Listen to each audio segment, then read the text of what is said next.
श्रीराम समर्थ श्रीराम. भाग 21.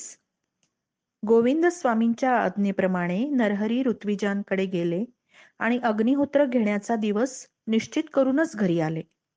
या विधीसाठी ऋत्विजांनी अंबामातेच्या मंदिरामध्ये बांबूचा अष्टकोनी मंडप उभारला. पूर्वेकडे टोक करून त्याच बांबूच्या मंडपावर छत घातलं. सर्व बाजूंनी कुडाची भिंत घालून तो मंडप बंदिस्त केला. 4 दिशांना 4, ईशान्येला 1 अशी 5 दारं ठेवली होती. आत 5 ओटे केले होते.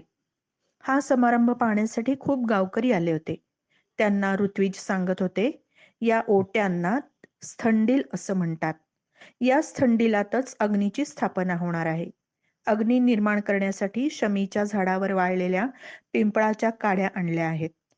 स्थंडिलावर पसरण्यासाठी वाळू, खारट माती, उंदराच्या बिळातील माती वगैरे 7 प्रकारची माती आणलीये.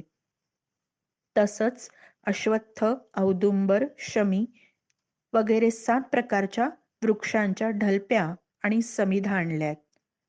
पहाटेच सूर्य उगवण्यापूर्वी अग्निहोत्र घेण्याचा विधी सुरू झाला. या विधीसाठी गोविंद स्वामी आणि त्यांचे सर्व कुटुंबीय उपस्थित होते. 5 ऋत्विज आले होते. नरहरी आणि लक्ष्मीबाई रेशमी वस्त्र नेसून अग्नीच्या प्रतिष्ठापनेसाठी बसले.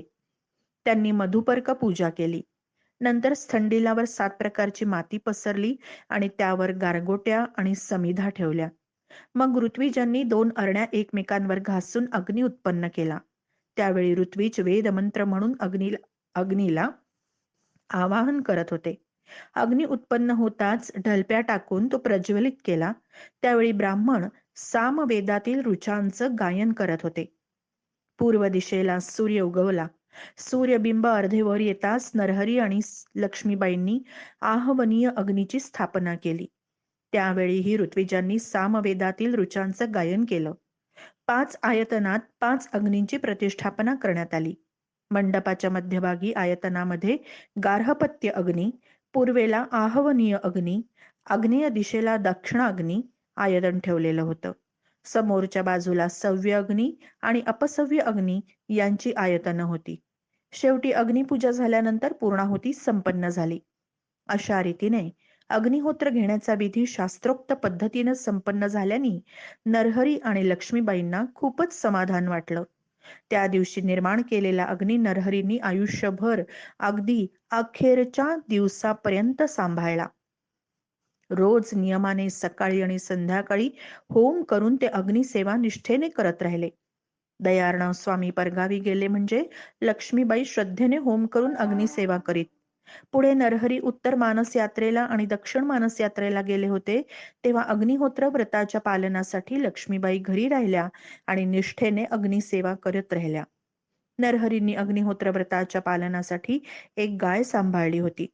रोज सकाळी आणि संध्याकाळी ते अग्नी प्रदीप्त करून अग्निपात्रात घेत आणि मग अग्निशाळेच्या दक्षिणेला गाय उभी करून तिची धार काढत. ते दूध अग्नीवर तापवत.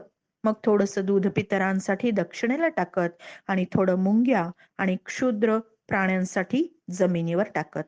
मग पळी अग्नीवर तापवून तिची वाफ सप्तर्षींसाठी आकाशामध्ये सोडत. नरहरी अशा प्रकारे शास्त्रशुद्ध आणि काटेकोरपणे वर्षानुवर्ष अग्निसेवा करत राहिले. श्रीराम समर्थ श्रीराम.